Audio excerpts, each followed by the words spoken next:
Hi, നമ്മൾ ലാറ്റക്കിൻ്റെ അടുത്ത വീഡിയോയിലേക്ക് കടക്കുകയാണ്.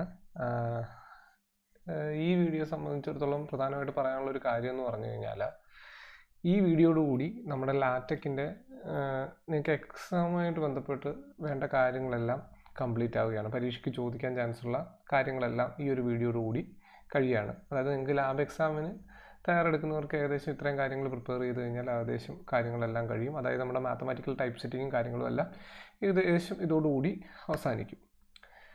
ഓക്കെ, പിന്നെ ഉള്ളൊരു കാര്യം എന്ന് വെച്ച് കഴിഞ്ഞാൽ, പിന്നെ നിങ്ങൾക്ക് അതൊരു ഡമ്മി പ്രോജക്റ്റ് എന്ന് പറയുന്നൊരു സംഭവമുണ്ട് ലാസ്റ്റ്. അപ്പോൾ ആ ഡമ്മി പ്രോജക്റ്റിന് വേണ്ട കാര്യങ്ങളും പിന്നെ ഇതിലേക്ക് വേണ്ടി വരുന്ന കുറച്ചുകൂടെ കാര്യങ്ങൾ, ഇത് കുറച്ചും കൂടെ നന്നായിട്ട് മനസ്സിലാകാനും വേണ്ടി വരുന്ന ആ ഡമ്മി പ്രോജക്റ്റ് ചെയ്യുന്ന സമയത്ത് വേണ്ട കാര്യങ്ങളെല്ലാം കുറിച്ചുള്ള വീഡിയോ ആണ്. ഇനിയൊരു 2-3 വീഡിയോയും കൂടെ അതുമായിട്ട് ബന്ധപ്പെട്ട് വരാനുണ്ട്. അടുത്തത് അതാണ് ഇനി വരാനുള്ളത്. അതായത് മാത്തമാറ്റിക്കൽ ടൈപ്പ് സെറ്റിംഗ് എന്ന് പറയുന്ന കാര്യങ്ങളെല്ലാം ഈ വീഡിയോയോടുകൂടി അവസാനിക്കുകയാണ്. അപ്പോൾ ഇതിൻ്റെ അകത്ത് ഏറ്റവും ലാസ്റ്റായിട്ട് നിങ്ങളെ ഞാൻ പഠിപ്പിക്കാൻ ഉദ്ദേശിക്കുന്ന ഒരു കാര്യം എന്ന് പറയുന്നത് എന്താണ്,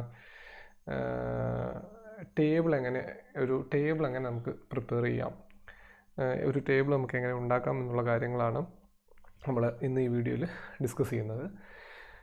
അപ്പോൾ നമ്മൾ ഇതിനു മുമ്പ് പഠിച്ച മെട്രിക്സിൻ്റെ ഒക്കെ ആ ഒരു ശൈലി തന്നെയാണ് ഇവിടെ ടേബിൾ ഉണ്ടാക്കാൻ വേണ്ടി നമ്മൾ സ്വീകരിക്കുന്നത്. അപ്പോൾ എന്തായാലും ഞാനിവിടെ ഏകദേശം ഒരു ചുമ്മാ ഒരു റഫായിട്ട് ഒരു ടേബിളല്ല, ഏകദേശം കുറച്ച് കാര്യങ്ങളൊക്കെ ഓർഡറാക്കി വെച്ചിട്ടുണ്ട്.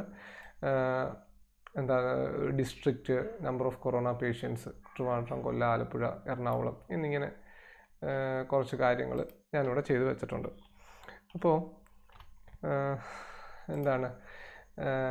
ഇതിൻ്റെ അകത്ത് എന്താണ് യൂസ് ചെയ്തിരിക്കുന്നതെന്ന് ചോദിച്ചു കഴിഞ്ഞാൽ, ഇത് ടേബിൾ ഉണ്ടാക്കാൻ വേണ്ടി നമ്മൾ ഉപയോഗിക്കുന്ന കമാൻഡ് എന്ന് പറയുന്നത് ബിഗിൻ ടാബുലർ എൻഡ് ടാബുലർ ആണ്. അതായത് എന്താണ് അതിൻ്റെ കമാൻഡ് എന്ന് പറഞ്ഞാൽ ബിഗിൻ ടാബുലർ എൻഡ് ടാബുലർ. ഇതിൻ്റെ ഇടയിലാണ് നമുക്ക് വേണ്ട കാര്യങ്ങളെല്ലാം ചെയ്യുന്നത്. ഇതൊരു അറേഞ്ച്മെൻ്റ് ആണ്. അപ്പോൾ ബിഗിൻ ടാബുലർ എൻഡ് ടാബുലർ, ഇവിടെ 2 L ഇട്ടിട്ടുണ്ട്. അപ്പോൾ നേരത്തെ വീഡിയോ കണ്ടവർക്ക് മനസ്സിലാവും ഈ L കൊണ്ട് ഉദ്ദേശിക്കുന്നത് എന്താണ്, ലെഫ്റ്റ് അലൈൻമെൻറ്റ് എന്നാണ്.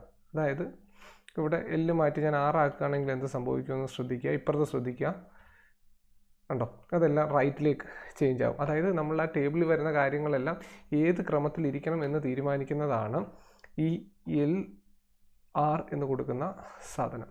നോക്കുക, ചെറിയ വ്യത്യാസം വന്നു. ഞാൻ രണ്ടും ഞാൻ എന്താക്കുകയാണ്, LL ആക്കുകയാണ്. ശ്രദ്ധിക്കുക, അപ്പോൾ ഇതേപോലെ വന്നു. അപ്പോൾ ഇവിടെ ഈ LL എന്നുകൊണ്ട് ഉദ്ദേശിക്കുന്നത് എന്താണ്, ഇതിൻ്റെ അലൈൻമെൻ്റ് ആണ്. അത് അത്രയും ചെയ്യാൻ നിങ്ങൾക്ക് മനസ്സിലായല്ലോ. Begin tabular end tabular. ഇനിയാണ് അതിൻ്റെ അകത്ത് വരേണ്ട കാര്യങ്ങൾ. അപ്പോൾ നിങ്ങളുടെ മനസ്സിൽ കാണുക ഒരു ടേബിൾ എങ്ങനെയാണ്, അതിൻ്റെ അകത്ത് എത്ര കോളം ഉണ്ട്, എത്ര റോ ഉണ്ടെന്നൊക്കെ മനസ്സിൽ കാണുക. അപ്പോൾ ഓരോ കോളത്തിൻ്റെ ഹെഡിങ് കൊടുക്കുക. ഡിസ്ട്രിക്റ്റ്, ആംപേഴ്സൻറ്റേജ് ഇടുക, നമ്പർ ഓഫ് കൊറോണ പേഷ്യൻസ്, പിന്നെ അത് കഴിഞ്ഞിട്ട് പിന്നെ വേറെ അടുത്തൊരു കോളം ഉണ്ടെങ്കിൽ അതിൻ്റെ പേര് കൊടുക്കുക. അങ്ങനെ എത്ര കോളമാണോ അത്രയും കൊടുക്കുക. ആ കോളം കൊടുക്കുന്നതനുസരിച്ച് ഇവിടെ അതിൻ്റെ 3 കോളം ആണെങ്കിൽ ആ 3 എണ്ണം ഇവിടെ അലൈൻമെൻറ്റും കൂടെ കൊടുക്കാൻ മറക്കരുത്. അങ്ങനെ അത് കൊടുക്കുക, അലൈൻമെൻ്റൊക്കെ കൊടുക്കുക. പിന്നെ ഇവിടെ ഞാൻ ബ്രാക്കറ്റ് 5 PT എന്ന് എഴുതിയിരിക്കുന്നത് മാറ്റി ഞാനൊരു 15 PT എന്നാക്കാം. അപ്പോഴേക്കും നിങ്ങൾക്ക് കുറച്ച് എന്താണ് ഞാൻ ഉദ്ദേശിച്ചതെന്ന് അവിടെ മനസ്സിലാവും. കേട്ടോ, ഇവിടുത്തെ ഗ്യാപ്പ് എത്രയെന്ന് തീരുമാനിക്കുന്നതാണ് 15 PT. അത് ഓരോ സ്ഥലത്തും നമുക്ക് കൊടുക്കാം, അതനുസരിച്ച് അവിടുത്തെ വ്യത്യാസം വന്നുകൊണ്ടിരിക്കും. ഞാൻ എന്തായാലും അത് 5 PT തന്നെ ആക്കുകയാണ്. ചുമ്മാ നിങ്ങൾക്ക് മനസ്സിലാകാൻ വേണ്ടി എഴുതിയെന്ന് മാത്രം. അവിടുത്തെ ഒരു വ്യത്യാസം എന്ന് പറയുന്നത് എത്രയാക്കി, 5 PT എന്നാക്കി. എന്നിട്ട് ആദ്യത്തെ ട്രിവാൻഡ്രം, കൊല്ലം, ആലപ്പുഴ ആദ്യത്തെ പൊസിഷനിൽ അത് എഴുതി. ആംപേഴ്സൻറ്റേജ് ഇട്ടു, അതിൻ്റെ ഇപ്പുറത്ത് വരുന്ന ആളിൽ അവിടെ എഴുതി. ഇവിടെ ഈ / കൊടുക്കുന്നത് അടുത്ത ലൈൻ എന്ന് സൂചിപ്പിക്കാൻ വേണ്ടിയാണ്. അത് കൊടുക്കാതെ എഴുതി കഴിഞ്ഞാൽ അത് ഒറ്റ ലൈനായിട്ട് റീഡായി പോകും. ഓക്കെ, അപ്പം അതുകൊണ്ട് എന്ത് ചെയ്യുക, ഓരോ ലൈനാക്കി കൊടുക്കുക. ഇനിയിപ്പോൾ നമുക്ക് എന്ത് ചെയ്യാമെന്ന് ചോദിച്ചു കഴിഞ്ഞാൽ, ഇതിനൊക്കെ മുകളിലൊരു കള്ളികളൊക്കെ, അതായത് ഒരു റോയും കോളവും ഒക്കെ വരച്ച് തിരിക്കണം അല്ലേ. അപ്പോൾ അതിനു വേണ്ടി ഉപയോഗിക്കുന്ന കമാൻഡ് എന്താണെന്ന് ചോദിച്ചു കഴിഞ്ഞാൽ /h എന്ന് പറയുന്നൊരു കമാൻഡ് ഞാനിവിടെ യൂസ് ചെയ്യാണ്. അപ്പോൾ ശ്രദ്ധിക്കാൻ ഞാൻ ഇവിടെ കമ്പൈൽ ചെയ്യിപ്പിക്കുകയാണ്. അപ്പോഴേക്കും മുകളിലൊരു വര വന്നു. ഇനി ഇത് എറണാകുളം എന്നൊക്കെ പറഞ്ഞു വെച്ചാൽ അതിൻ്റെ താഴത്ത് ഒരു ലൈൻ വരണം, H കൊടുത്തു. കമ്പൈൽ ചെയ്യിപ്പിക്കുകയാണ്. ശ്രദ്ധിക്കുക, താഴത്തും വരയായി. ഇനി എനിക്ക് ആ ഡിസ്ട്രിക്റ്റ് ഒക്കെ കഴിഞ്ഞിട്ടുള്ള പോർഷനിൽ ഒരു വര വരണം. അപ്പോൾ എന്ത് കൊടുക്കും, അവിടെ H ഞാൻ കൊടുക്കുകയാണ്. എന്നിട്ട് ഞാൻ ഒന്നും കൂടെ കമ്പൈൽ ചെയ്യിപ്പിക്കുന്നു. അപ്പോൾ അവിടെയും കമ്പൈലായി. ഓക്കെ, അപ്പം എല്ലാ റോയും ഇനി ഓരോ സ്ഥലത്തും വേണമെങ്കിൽ ഓരോ സ്ഥലത്ത് ചെയ്യാം. ഞാൻ എന്തായാലും തൽക്കാലം ഇത്രയും സ്ഥലത്ത് മാത്രമേ ചെയ്യുന്നുള്ളൂ. അങ്ങനെ കിടക്കുന്നു. ഇനി ഞാൻ ചെയ്യാൻ ഉദ്ദേശിക്കുന്നത്, ഇതിനെയൊക്കെ എനിക്ക് ഓരോന്നിനും ഓരോ കോളം, ഇവിടെ 2-3 സ്ഥലത്ത് കോളം വരണം അല്ലേ. അപ്പോൾ അതിനെന്തായിരിക്കും വഴി എന്ന് ചോദിച്ചു കഴിഞ്ഞാൽ വളരെ എളുപ്പമാണ്. നമ്മളുടെ ഈ അലൈൻമെൻറ്റ് എഴുതിയിരിക്കുന്ന സ്ഥലത്തേക്ക് തിരിച്ചു പോവുക. അലൈൻമെൻറ്റ് എഴുതിയിരിക്കുന്ന സ്ഥലത്ത് ഷിഫ്റ്റ് പ്രസ് ചെയ്തുകൊണ്ട് ആ സ്ലാഷിൻ്റെ കൂട്ടത്തിലുള്ള ആ സ്ലാഷിൻ്റെ ബട്ടൺ ഞെക്കുക. അപ്പോൾ നമ്മുടെ മോഡുലസിൻ്റെ സൈൻ വരും, അതവിടെ കൊടുക്കുക ഓരോ സ്ഥലത്തായിട്ട്. അവിടെ എവിടെയൊക്കെ കോളം വരണോ, എത്ര കോളം വരണോ അത്ര ഇതാക്കി അത് കൊടുക്കുക. ഇതേ ശ്രദ്ധിക്കുക, ഞാൻ കമ്പൈൽ ചെയ്യിപ്പിക്കുകയാണ്. 3 കോളമായി. നമ്മുടെ ടേബിൾ വിശദമായിട്ടുള്ള രീതിയിൽ തന്നെ അവിടെ റെഡിയായി. ഇത്രയേ ഉള്ളൂ ഈ ടേബിളിൻ്റെ പ്രിപ്പറേഷൻ എന്ന് പറയുന്നത്. ബിഗിൻ ടാബുലർ, എൻ ടാബുലർ, അതിൻ്റെ ഓരോ റോ വരുത്താൻ വേണ്ടി /h ലൈൻ, കോളത്തിൻ്റെ ലൈൻ വരുത്താൻ വേണ്ടി അതിൻ്റെ അലൈൻമെൻറ്റിൻ്റെ അവിടെ കൊണ്ട് കൊടുക്കുക. ഇത്രയേ ഉള്ളൂ കാര്യങ്ങൾ ഇതിൻ്റെ അകത്ത്. ഇനി ഇതിൻ്റെ അകത്തൊരു കാര്യം പറയാനുള്ളതെന്ന് വെച്ച് കഴിഞ്ഞാൽ, ഇപ്പോൾ ഇതൊന്ന് ചുരുക്കി കഴിഞ്ഞാൽ ഇത് കണ്ടോ, ഇതിപ്പോൾ ഒരു ലൈനിൻ്റെ ഒരു പേപ്പറാണെങ്കിൽ ആ ഒരു പേപ്പറിൻ്റെ ഏകദേശം ഒരറ്റം ചേർന്നിട്ടാണ്. ഇതൊരു ഇത്തിരി നടുക്കോട്ടാക്കി മാറ്റി വരക്കണമെന്നുണ്ടെങ്കിൽ നമ്മൾ എന്താ ചെയ്യേണ്ടതെന്ന് ചോദിച്ചാൽ, ചില സമയത്ത് നമുക്ക് നടുക്കോട്ട് മാറ്റി വരക്കേണ്ടി വരും. അപ്പോൾ ബിഗിൻ സെൻറ്റർ കൊടുക്കുക. ബിഗിൻ സെൻറ്റർ കൊടുത്തു കഴിഞ്ഞാൽ സ്വാഭാവികമായിട്ട് അതിന് എന്തും കൂടെ വേണം, എൻഡ് സെൻറ്ററും കൂടെ വേണം അല്ലേ. അത് ഞാനിവിടെ ഓട്ടോമാറ്റിക്കായിട്ട് വന്നുകൊണ്ട് ഞാനൊന്ന് കട്ട് ചെയ്ത് താഴത്ത് പേസ്റ്റ് ചെയ്യാണ്. Ctrl+V. നിങ്ങൾ ശ്രദ്ധിച്ചോണം ഇവിടെ ഇപ്പുറത്ത് ശ്രദ്ധിക്കുക. അപ്പോൾ അത് എന്താണ്, ബിഗിൻ സെൻറ്റർ എൻഡ് സെൻറ്ററിൻ്റെ അടുത്താക്കി ഞാൻ കൊടുത്തു. പേസ്റ്റ് ചെയ്യുന്ന സമയത്ത് കുറച്ചും കൂടെ സെൻറ്ററിലേക്ക് മാറി. അപ്പോൾ അതായത് ആ കോളത്തെ ആ ടേബിളിനെ സെൻറ്ററിലേക്ക് മാറ്റാൻ വേണ്ടി നമ്മൾ യൂസ് ചെയ്യുന്ന കാര്യം എന്താണ്, begin centre end centre use ചെയ്തിട്ടാണ് അവിടെ ചെയ്യുന്നത്. പിന്നെ നിങ്ങൾക്ക് ഇവിടെ ഒരു കാര്യം കൂടെ ഞാൻ മനസ്സിലാക്കി തരാൻ വേണ്ടി, ഞാൻ ഇതിൻ്റെ കോളത്തിൻ്റെ ഇതിപ്പം നിനക്ക് അടുത്തൊരു റോ ആഡ് ചെയ്യണമെന്നുണ്ടെങ്കിൽ എന്ത് ചെയ്യണം, ഇതേപോലെ തന്നെ കണ്ടിന്യൂ ചെയ്ത് കൊണ്ടുപോയി മതി. കോപ്പി, Ctrl+C കോപ്പി ചെയ്തു. ഞാനിവിടെ ഇത് ഒന്നും കൂടെ പേസ്റ്റ് ചെയ്യാണ്. Ctrl+V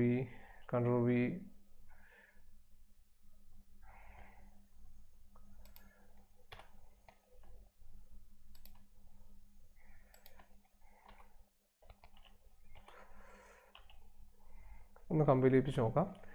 ആ ടേബിൾ വലുതായി. ഇത് കണ്ടോ, ഈ ടേബിൾ വീണ്ടും വലുതായി. അപ്പോൾ ഇത് ഞാൻ കുറച്ചും കൂടെ കുറച്ചും കൂടെ കൊടുക്കുകയാണ്. അതൊരു കാര്യം പറയാൻ വേണ്ടി ചെയ്യുന്നതാണ്.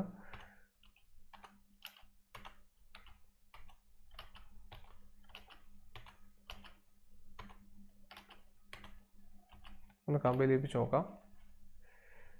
അപ്പോൾ എന്തൊക്കെയോ എറർ വന്നിട്ടുണ്ട് അവിടെ, നോക്കാം. ഓക്കെ,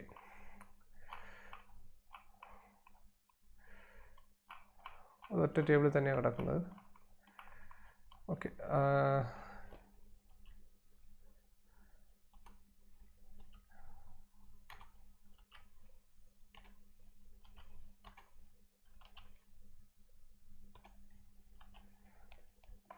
ഒന്നുകൂടെ കമ്പൈൽ ചെയ്യിപ്പിക്കുകയാണ്. അപ്പോൾ ഈ ടേബിള് അടുത്ത ഇത് ക്രോസ് ചെയ്ത് പിന്നെയും താഴത്തേക്ക് പോവാണ്. അതവിടെ കാണിക്കുന്നില്ല കറക്റ്റായിട്ട്. ഇത് കണ്ടോ, ഇവിടെ 2 എന്ന് പറയുന്ന 2 എക്സ്ട്രാ കയറി നല്ലത് പേജ് നമ്പർ കേട്ടോ. ഇതുണ്ടോ, അപ്പം എന്താണ്, ആ പേജ് നമ്പറാണ് അവിടെ കാണിക്കുന്നത്. അതായത് ആ 1 കഴിഞ്ഞ് നേരെ 2ലേക്ക് അങ്ങ് ചാടിപ്പോവാണ്. അതായത് ഈ ടേബിൾ നമ്മൾ എഴുതുന്ന സമയത്ത് അടുത്ത പേജിലേക്ക് പോവുകയാണെങ്കിൽ അത് മുറിഞ്ഞിട്ട് കാണിക്കുന്നില്ല. അതായത് അല്ലെങ്കിൽ നെയിമോട് കൂടി അടുത്ത പേജിലേക്ക് വരുന്നില്ല. അപ്പോൾ അവിടെയൊക്കെ ഈ ടേബിൾ മുറിഞ്ഞു കഴിഞ്ഞാൽ എന്ത് ചെയ്യാൻ പറ്റും, അപ്പോൾ ടേബിൾ മുറിച്ച് നമുക്ക് എന്താ ചെയ്യാൻ പറ്റുക, അങ്ങനെയൊക്കെയുള്ള കുറേ കൺഫ്യൂഷൻസ് നമുക്ക് ഇവിടെ ഉണ്ടാകുന്നുണ്ട്. അപ്പോൾ അതൊക്കെ ചെയ്യാൻ വേണ്ടി നമുക്കൊരു പാക്കേജ് അവൈലബിൾ ആണ്. ഒരു പാക്കേജ് ഉണ്ടെങ്കിൽ മാത്രമേ നമുക്ക് അങ്ങനെയുള്ള കാര്യങ്ങളെല്ലാം ചെയ്യാൻ പറ്റത്തുള്ളൂ. ഒരു യൂസ് പാക്കേജ് ലോങ് ടേബിൾ എന്ന് പറയുന്ന ഒരു പാക്കേജ് യൂസ് ചെയ്തെങ്കിൽ മാത്രമേ നമുക്ക് ഇതേപോലുള്ള ടേബിളുകൾ, അതായത് അടുത്തത് ടേബിൾ മുറിഞ്ഞ് അടുത്ത പേജിൽ വരുമ്പോഴും ഈ ഹെഡിങ് ഒക്കെ അതേപോലെ വരിക, അതിന് ലേബൽ ചെയ്യുക, അങ്ങനെ കുറേ കാര്യങ്ങളൊക്കെ യൂസ് ചെയ്യണമെന്നുണ്ടെങ്കിൽ നമുക്ക് വേണ്ടത്, അവിടെ വേണ്ട പ്രധാനപ്പെട്ട ഒരു കാര്യം എന്ന് പറഞ്ഞാൽ ഒരു പാക്കേജാണ്. അപ്പോൾ ആ പാക്കേജിൻ്റെ കാര്യങ്ങൾ ഉപയോഗിച്ചുകൊണ്ട് ഞാൻ വീണ്ടും വിശദമായിട്ട് ആ പ്രോജക്റ്റിൻ്റെ പോർഷൻസ് പഠിപ്പിക്കുന്ന സമയത്ത് ഞാൻ പഠിപ്പിക്കും. അതിൻ്റെ അകത്ത് ഒരു പിക്ചർ എങ്ങനെ ഇൻക്ലൂഡ് ചെയ്യാം എന്നുള്ളത് അതിൻ്റെ അകത്ത് പഠിപ്പിക്കും. ഈ 2 കാര്യങ്ങളും പിന്നെ വേറെ കുറേ പാക്കേജുകൾ ഞാൻ പറഞ്ഞില്ലേ, AMS മാത്ത് എന്നൊക്കെ പറഞ്ഞ പാക്കേജുകളുണ്ട്. അതെല്ലാം ഞാൻ ഡെമി പ്രോജക്റ്റിൻ്റെ സമയത്താണ് വിശദമായിട്ട് പറയാൻ ഉദ്ദേശിച്ച് വെച്ചിരിക്കുന്നത്.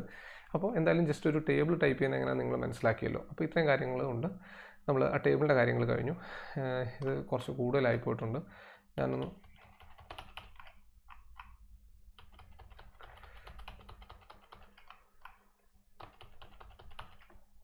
ഓക്കെ, അപ്പോൾ ഏതായാലും ഈ ടേബിൾ ഇവിടെ കിടപ്പുണ്ട്. അപ്പോൾ ഒരു ടൈപ്പ് ഓഫ് ടേബിൾ ഞാനിവിടെ പഠിപ്പിച്ചു. അടുത്തത് ഞാനിവിടെ വേറൊരു സാധനത്തെക്കുറിച്ച് പറയുകയാണ്. അതായത് നിങ്ങൾ ചിലപ്പോൾ ഈ ഒരു കോളത്തിൽ തന്നെ ഒരു കോളത്തിൻ്റെ അകത്ത് തന്നെ രണ്ട് കാര്യങ്ങൾ വരും. ഇപ്പം ഇത് ഞാനിവിടെ ഒരു നമ്പർ ഓഫ് കൊറോണ പേഷ്യൻസ് എന്ന് പറയുന്ന ഒറ്റ കോളമാണ്. അതിൻ്റെ അകത്ത് യെസ്റ്റർഡേയും ടുഡേയും എന്ന് പറഞ്ഞ് എനിക്കൊരു കാര്യം ഉണ്ടാക്കണം. അതായത് ഇത് ആ ഒരു മൾട്ടി കോളമാണ് എന്ന് വെച്ചാൽ ഒരു കോളത്തിനോടൊപ്പം ഒരു കോളത്തിൻ്റെ അകത്ത് രണ്ട് കോളങ്ങൾ മെർജ് ചെയ്തിരിക്കുന്ന ഒരവസ്ഥ. അപ്പോൾ അങ്ങനെ വരുന്ന കേസുകളിൽ നമുക്ക് എങ്ങനെ ടേബിൾ ഉണ്ടാക്കാം എന്നുള്ളതാണ് അടുത്തൊരു കേസ് ഞാനിവിടെ ഡിസ്കസ് ചെയ്യാൻ പോകുന്നത്. എന്നുവെച്ചാൽ ഒരു ടേബിൾ ഉണ്ടാക്കണം, ആ ടേബിളിൻ്റെ അകത്ത് രണ്ടാമത്തെ കോളം ബാക്കിയുള്ള രണ്ട് കോളങ്ങളായിട്ട് മെർജ് ചെയ്തിരിക്കുകയാണ്. അപ്പോൾ അത് എങ്ങനെ നമുക്ക് ഉണ്ടാക്കാൻ പറ്റുമെന്നുള്ളതാണ് അടുത്ത ഒരു കാര്യം ഇവിടെ ഡിസ്കസ് ചെയ്യുന്നത്. അപ്പോൾ ഇവിടെ മൊത്തം എത്ര കോളങ്ങളാണ് ശരിക്കും പറഞ്ഞാൽ 1 2 3 അതാണ് ഇവിടെ ബിഗിൻ ടാബുലർ എൻ ടാബുലർ എന്ന് പറഞ്ഞു കൊടുക്കുന്നത്. അത് ടോപ്പിൽ വരുന്ന കാര്യമായിട്ടല്ല ഈ ബിഗിൻ ടാബുലർ എൻ ടാബുലറിന് ബന്ധം വരുന്നത്. അതായത് ഇതിൻ്റെ മാട്രോയാണ് ബിഗിൻ ടാബുലർ എൻ ടാബുലറിന് ബന്ധം വരുന്നത്. അപ്പോൾ അവിടെ എത്ര കോളങ്ങളുണ്ടെന്ന് നോക്കി 3 എണ്ണം. അവിടെ ഒരെണ്ണം ലെഫ്റ്റ് അലൈൻമെൻറ്റ്, റൈറ്റ് അലൈൻമെൻറ്റ് എന്നുള്ള രീതിയിൽ ഞാൻ കൊടുത്തു. പിന്നെ ഡിസ്ട്രിക്റ്റ് ഫസ്റ്റ് കോളത്തിൻ്റെ കാര്യങ്ങൾ സെറ്റായി. രണ്ടാമത്തെ കോളത്തിലാണ് എനിക്ക് വേണ്ടത് ബാക്കിയുള്ള രണ്ടാമത്തെ കോളത്തിന് എനിക്ക് ബാക്കിയുള്ള രണ്ടെണ്ണം ആ മിച്ചമുള്ള 2 3 മെർജ് ചെയ്തെടുക്കണം. 2 3 എന്ത് ചെയ്യണം, എനിക്ക് മൾട്ടി കോളം 2, അതായത് ഇവിടെ വരുന്ന ശരിക്കുള്ള രണ്ടാമത്തെ കോളം മെർജ് ചെയ്യുന്നുണ്ട്. മൾട്ടി കോളം 2 മെർജ് ചെയ്യുന്നുണ്ട് നമ്പർ ഓഫ് കൊറോണ പേഷ്യൻസ്. ഇവിടെ സി എന്ന് കൊടുത്തിരിക്കുന്ന സാധനം മാറ്റി ഞാനൊരു എല്ലാം ആക്കുകയാണെങ്കിൽ എന്താ സംഭവിക്കുന്നതെന്ന് നോക്കാം. ഇവിടെ ശ്രദ്ധിച്ചോണം.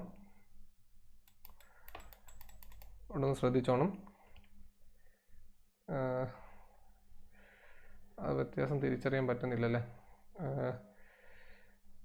അവിടെ വ്യത്യാസം തിരിച്ചറിയാൻ ഇത്തിരി ബുദ്ധിമുട്ടാണ്. എന്നാലും ഒന്നുകൂടെ നോക്കാം. അത് ഇത്തിരിയും കൂടെ റൈറ്റ് അലൈൻമെൻറ്റായി. എല്ലാം നാക്കുകയാണെങ്കിൽ ശ്രദ്ധിച്ച് നോക്കിയാലേ അത് മനസ്സിലാകത്തുള്ളൂ. ചെറിയ വ്യത്യാസം വരുന്നുണ്ട് അവിടെ. അത് അത്രയും ഫുൾ ലെങ്ത് ഇരിക്കുന്നുണ്ട്, അങ്ങോട്ടോ ഇങ്ങോട്ടോ പോകുന്നതെന്ന് തിരിച്ചറിയാൻ പറ്റില്ല. അത് മനസ്സിലാകണമെന്നുണ്ടെങ്കിൽ ഞാൻ ചിലപ്പോൾ ഇത് നമ്പർ ഓഫ് കൊറോണ എന്നുള്ളത് മാറ്റാം. അപ്പോൾ ഒന്നുകൂടെ കമ്പനി ലഭിച്ച് നോക്കാം. കണ്ടോ? എന്നിട്ട് ഞാനിത് 6 ആക്കുകയാണ്. എന്നിട്ടൊന്നും കൂടെ കമ്പനി ലഭിച്ച് നോക്കാം. ഉണ്ടോ? അത് ഇപ്പോഴത്തെ അറ്റം ചേർന്ന് പോകുന്നത്. അപ്പോൾ ഈ 6 മൾട്ടി കോളത്തിൻ്റെ 6 ഇവിടെ ആ അലൈൻമെൻ്റ് ആയിട്ട് അവിടെ ഉദ്ദേശിച്ചിരിക്കുന്നത്. അവിടെ ആ മൾട്ടി കോളത്തിൻ്റെ അലൈൻമെൻ്റ് ആണ് ഇവിടെ വന്നിരിക്കുന്നത്. മൾട്ടി കോളം 2, അത് കഴിഞ്ഞാൽ അത് ഇവിടെ ഉദ്ദേശിക്കുന്ന ആ 2 എന്ന് പറയുന്നത് എത്ര എണ്ണമാണ് മെർജ് ചെയ്യിപ്പിക്കേണ്ടത് എന്നുള്ളതാണ് ആ 2 കൊണ്ട് മീൻ ചെയ്യുന്നത്. അപ്പോൾ നമ്പർ ഓഫ് പേഷ്യൻസ് എന്ന് മതിയേ. നമ്പർ ഓഫ് പേഷ്യൻസ് എന്ന് ഞാനവിടെ എഴുതിയിട്ടുണ്ട്. ഓക്കെ. എന്നിട്ട് താഴത്ത് എന്തൊക്കെയാണോ മെർജ് ചെയ്യിപ്പിക്കേണ്ട കാര്യങ്ങൾ അത് ഞാനിവിടെ എഴുതി, യെസ്റ്റർഡേ ആൻഡ് ടുഡേ. എന്നിട്ട് അതിന് ശേഷം ഞാനിവിടെ എന്ത് ചെയ്തു, ഡീറ്റെയിൽസ് അവരുന്നതായിട്ട് ട്രിവാൻഡ്രം എത്ര, കൊല്ലം, ആലപ്പുഴ, എറണാകുളം എത്രയാണെന്നുള്ള കാര്യങ്ങൾ കൊടുത്തു. ഓക്കെ. ഇനി എനിക്ക് ചെയ്യേണ്ട ഒരു കാര്യം എന്ന് പറഞ്ഞു കഴിഞ്ഞാൽ ഇതിന് എവിടെയൊക്കെ ലൈൻ വരക്കേണ്ടതെന്ന് നോക്കുക. /H ലൈൻ ഇടുകയാണ്. എന്നിട്ട് കമ്പനി ലഭിച്ച് നോക്കാം. അപ്പോൾ എന്ത് വന്നു, എനിക്ക് ടോപ്പിൽ ലൈൻ വന്നു. ഇനി എനിക്കെന്താ താഴത്ത് H ലൈൻ കൊടുത്തു, കമ്പനി ലഭിക്കുകയാണ്. അപ്പോൾ താഴത്തുള്ള ലൈനായി. ഇനി എനിക്ക് ഏറ്റവും ലാസ്റ്റായിട്ട് ഒരു H ലൈൻ കൂടെ ഞാൻ കൊടുക്കുകയാണ്. H ലൈൻ കൊടുത്തു, കമ്പനി ലയിപ്പിക്കുന്നു. അപ്പോൾ ഇവിടെയുള്ള ലൈനായി. ഇനി എനിക്ക് ആസ് യൂഷ്വലി നേരത്തെ പോലെ ഓരോ ഇവിടെ 1 2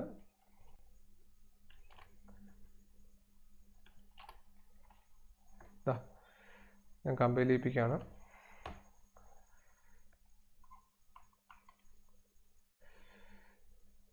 ഓക്കെ. അപ്പം ഇവിടെ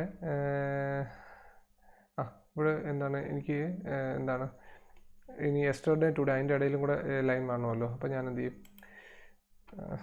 ഇവിടെ കൊടുക്കാം /H ലൈൻ എന്നും കൂടെ കൊടുക്കുന്നു. അപ്പോൾ എന്ത് സംഭവിക്കും, ഇവിടെ എനിക്ക് വേണ്ട സാധനങ്ങൾ സെറ്റായിട്ടുണ്ട്. നോക്കിയേ, ഇവിടെ എനിക്ക് ആ മൾട്ടി കോളത്തിൻ്റെ എല്ലാം കാര്യങ്ങളും സെറ്റായി. പക്ഷേ ഇതായിരിക്കും നിങ്ങൾക്ക് തരുന്ന ഒരു കാര്യം എന്ന് വെച്ചാൽ ഒരു പടം തരും. എന്നിട്ട് ആ പടം ഇതുപോലെ ഇതിൻ്റെ ടാബുലറാക്കി ലാറ്റക്കിനകത്ത് അതിൻ്റെ കമാൻഡുകൾ ടൈപ്പ് ചെയ്ത് ചെയ്യാനാണ് പരീക്ഷയ്ക്ക് ക്വസ്റ്റ്യൻ പേപ്പറിൽ ചോദിക്കുന്നത്. അപ്പോൾ അങ്ങനെ ചോദിക്കുന്ന സമയത്ത് ഇതുപോലെ ആയിരിക്കുകയല്ലേ ഈ കോളം. ഇവിടെ എന്തോ ഒരു എററില്ല. ഇവിടെ ആവശ്യമില്ലാത്തൊരു സ്ഥലത്തൊരു ഒരു കള്ളി കിടപ്പുണ്ട്, പക്ഷേ എന്നാൽ ഇവിടെ ആ സാധനം ഫില്ലായിട്ടുമില്ല. പരീക്ഷയ്ക്ക് നിങ്ങൾക്ക് തെറ്റാൻ പോകുന്നൊരു സ്ഥലം ഇതാണ്. ഇതേപോലെ നിങ്ങൾക്ക് വരച്ചു എന്താണ് ലാബ് എക്സാമിന് കൊടുത്തു കഴിഞ്ഞാൽ എന്തായാലും മാർക്ക് കുറയും. അപ്പോൾ അത് ഈ ഒരു എറർ മാറ്റിയിട്ടേ ചെയ്യാവൂ. അപ്പോൾ അതിനെന്താ ചെയ്യേണ്ടത്? അപ്പോൾ നമ്മൾ ചെയ്ത വിധത്തിലുള്ള മിസ്റ്റേക്ക് എന്ന് പറയുന്നത് ദി ബിഗിൻ ടാബുലർ ഇവിടെ ഈ കൊടുത്തിരിക്കുന്ന L6 എന്ന് പറയുന്ന ആ വര വരുന്നത് വരയ്ക്കുന്നത് ഈ മാറ്ററിനാണ്. അപ്പോൾ ഈ വര എന്ന് പറയുന്ന സാധനം ഇവിടെ കൊണ്ട് നിന്നു. അപ്പോൾ എനിക്ക് ഇവിടെ ഒരു ലൈൻ വരണമെങ്കിൽ അവിടെ എവിടെ കൊണ്ട് ഞാൻ ലൈൻ വരച്ചെങ്കിൽ ഇവിടുത്തെ ലൈൻ വരും. നമ്പർ ഓഫ് പേഷ്യൻസ് എന്ന് പറയുന്ന സാധനത്തിൻ്റെ അലൈൻമെൻറ്റ് എന്ന് പറയുന്നത് ഈ C ആണ്. അപ്പോൾ ആ സിയുടെ അവിടെ കൊണ്ട് ഞാനൊരു ലൈൻ ഇടുകയാണ്. കമ്പി ലയിപ്പിക്കുന്ന സമയത്ത് ശ്രദ്ധിക്കുക, ഇത് അവിടെ ക്ലോസ് ആയി. അപ്പോൾ അത് സെറ്റ്, അത് മനസ്സിലായി, അടിപൊളിയായി. അപ്പോൾ അവിടെ ക്ലോസ് ചെയ്തു. പക്ഷേ ഇനി ഇവിടെ ഈ കിടക്കുന്ന ഈ ആലുക്കുലത്ത് പിടിച്ച ഈ സാധനം എങ്ങനെ മാറ്റാൻ പറ്റുമെന്ന് നമുക്ക് നോക്കാം. അപ്പോൾ അവിടെ പ്രശ്നമാക്കിയിരിക്കുന്ന ഈ /H ലൈൻ എന്ന് പറയുന്ന സാധനമാണ്. അപ്പോൾ ആ /H ലൈൻ എന്ന് പറയുന്ന സാധനം കൊടുത്തു കഴിഞ്ഞാൽ ആ ലൈനാണ് ഇത് ഇത്രയും വരെ. നമുക്ക് അത്രയും ലൈൻ വേണ്ട. /H ലൈൻ എന്ന് പറയുന്ന സാധനം അത്രയും വേണ്ട. നമുക്ക് ഇവിടം തൊട്ട് ഇവിടം വരെ ലൈൻ മതി. അപ്പോൾ അങ്ങനെ കൊടുക്കാൻ വേണ്ടി നമ്മൾ ഉപയോഗിക്കുന്ന ഒരു കമാൻഡാണ് /C ലൈൻ. എവിടം തൊട്ട് എവിടം വരെ? 2 തൊട്ട് 3 വരെ മതി എന്ന് ഞാൻ പറയുകയാണ്. അപ്പോൾ എന്നിട്ട് ഞാനൊന്ന് കമ്പയർ ചെയ്യിപ്പിക്കുകയാണ്. അപ്പോഴേക്കും അവിടെ പോയി. അതായത് 1 തൊട്ട് 3 വരെ എന്ന് കൊടുത്തു കഴിഞ്ഞാൽ /H ലൈൻ്റെ അതേ എഫക്റ്റ് തന്നെയാണ് വരുന്നത്. അപ്പോൾ /C ലൈൻ 3 എന്ന് മാത്രം കൊടുക്കുകയാണെങ്കിൽ എന്ത് സംഭവിക്കും? മൊത്തത്തിൽ എററായിപ്പോയാ. അപ്പം എന്താണ്, ഒരെണ്ണത്തിന് മാത്രമായിട്ട് C ലൈൻ കൊടുക്കാൻ പറ്റത്തില്ല. എവിടം തൊട്ട് എവിടം വരെയാണോ കൊടുക്കേണ്ടത് അങ്ങനെ കൊടുക്കുക. ഓക്കെ, അപ്പോൾ അത് മാത്രമേ ചെയ്യാൻ പറ്റൂ. പക്ഷേ നമുക്ക് ഇവിടെ ഒരു കാര്യം ചെയ്യാൻ പറ്റും. 1 തൊട്ട് 3 വരെ കൊടുക്കാം. 1 തൊട്ട് 3 വരെ കൊടുത്തു കഴിഞ്ഞാൽ എന്താ സംഭവിക്കാമെന്ന് നോക്കാം. ഇവിടം തൊട്ട്, അതായത് H ലൈൻ്റെ അതേ എഫക്റ്റ് തന്നെയാണ് വരുന്നത്. അപ്പോൾ നമുക്ക് അത് 2 to 3 എന്ന് മതി. അപ്പം ഞാനത് കൊടുത്തു, അവിടെ മാത്രമായിട്ട് കിട്ടി. അതായത് നമ്മുടെ ടേബിൾ ഏകദേശം സെറ്റായി. അതായത് മൾട്ടി കോളം വരുന്ന സ്ഥലത്ത് ഇതുപോലെയാണ് ചെയ്യേണ്ടത്. ഞാനവിടെ ഒരു ചെറിയ സാധനത്തിന് മാത്രമാണ് ഇവിടെ കാണിച്ചു തന്നത്. ഇതേപോലെ വേറെയും പല സ്ഥലങ്ങളിൽ ഇതുപോലെ മൾട്ടി കോളം വരുന്ന സമയത്ത് നിങ്ങളത് ഓരോ എക്സാമ്പിളുകളായിട്ട് മാറിയും തിരിഞ്ഞും ഒക്കെ ചെയ്ത് നോക്കുക. ഇതിൻ്റെ അകത്ത് തന്നെ ഇപ്പോൾ ഈ ഡിസ്ട്രിക്റ്റ് എന്ന് എഴുതിയിരിക്കുന്ന സാധനം ഏറ്റവും ടോപ്പിൽ മുട്ടിയിരിക്കുക, അത് കുറച്ചും കൂടെ സെൻറ്ററാക്കാം. എന്താണ്, പിന്നെ ഈ അക്ഷരങ്ങൾക്ക് വലിയ ടേബിളിന് ലേബൽ ചെയ്യാം, ടേബിളിന് പേര് കൊടുക്കാം. അങ്ങനെ ഒരുപാട് കാര്യങ്ങൾ ഇതിൻ്റെ അകത്ത് വെറൈറ്റി ആയിട്ട് ചെയ്യാൻ പറ്റും. അതിനൊക്കെ നമുക്ക് പാക്കേജുകളൊക്കെ വേണം. അപ്പോൾ എന്തായാലും ഇതിൻ്റെ ബേസ് ആയിട്ടുള്ളൊരു കാര്യമാണ് ഞാനിവിടെ പറഞ്ഞു വെച്ചത്. ഇത്രയും കാര്യങ്ങൾ നിങ്ങൾക്ക് ഏകദേശം മനസ്സിലായെന്ന് ഞാൻ വിശ്വസിക്കുന്നു. ഇനി നമ്മൾ ഈ കഴിഞ്ഞ വർഷത്തെ ക്വസ്റ്റ്യൻ പേപ്പറുകളെല്ലാം ഞാൻ നിങ്ങളുടെ ഗൂഗിൾ ക്ലാസ് റൂമിൽ ഇട്ടിട്ടുണ്ട്. എനിക്കിനി അല്ലാതെ വേണമെങ്കിൽ ഞാനത് ഗ്രൂപ്പിൽ ഇട്ട് തരാം. നിങ്ങൾ എന്തായാലും ആ ക്വസ്റ്റ്യൻ പേപ്പറിൽ കിടക്കുന്ന ക്വസ്റ്റ്യൻസൊക്കെ എടുത്തിട്ട് നിങ്ങൾ ഇതുപോലെ തന്നെ ലാറ്റക്ക് അതിൻ്റെ ചെയ്ത് റൺ ചെയ്യാൻ വേണ്ടി ശ്രമിച്ച് നോക്കുക. എന്നിട്ട് നമുക്ക് ഡൗട്ട് ഉണ്ടെങ്കിൽ നമുക്ക് ക്ലിയർ ചെയ്യാം. പിന്നെ ഞാൻ നിങ്ങൾക്ക് തന്ന പുസ്തകങ്ങൾ, ആ പുസ്തകങ്ങളിൽ കുറച്ചും കൂടി ടേബിളിൻ്റെ കുറേ കാര്യങ്ങളൊക്കെ വിശദമായിട്ടുണ്ട്. അതെല്ലാം വായിച്ച് നോക്കുക. ഈ ലാറ്റക്കിൻ്റെ കാര്യങ്ങളെന്ന് പറഞ്ഞു കഴിഞ്ഞാൽ അതൊരിക്കലും നമുക്ക് പഠിച്ച് തീർക്കാമെന്ന് പറയുന്ന ഒരു സംഭവമില്ല. അത് എത്രയോ ഇങ്ങനെ നീണ്ടു നിവർന്ന് കിടക്കുന്ന ഒരു കാര്യമാണ്. അപ്പം അത് നമ്മൾ മാക്സിമം അറിയാവുന്ന കാര്യങ്ങൾ ആദ്യത്തെ ഒരു ബേസ് കിട്ടിക്കഴിഞ്ഞാൽ പിന്നെ നമുക്ക് അതിനകത്ത് ബിൽഡ് ചെയ്യാം, എത്ര വേണോ ബിൽഡ് ചെയ്യാം. അപ്പോൾ എന്തായാലും അടുത്ത ഒരു പ്രോജക്റ്റുമായിട്ട് ബന്ധപ്പെട്ട കാര്യങ്ങളോടുകൂടി നിങ്ങളുടെ ലാറ്റക്കിൻ്റെ ഫസ്റ്റ് മൊഡ്യൂൾ ഏകദേശം അവസാനിക്കും. എന്തായാലും ഞാൻ ഇന്നത്തെ വീഡിയോ ഇവിടെ അവസാനിപ്പിക്കുകയാണ്. Okay, thank you.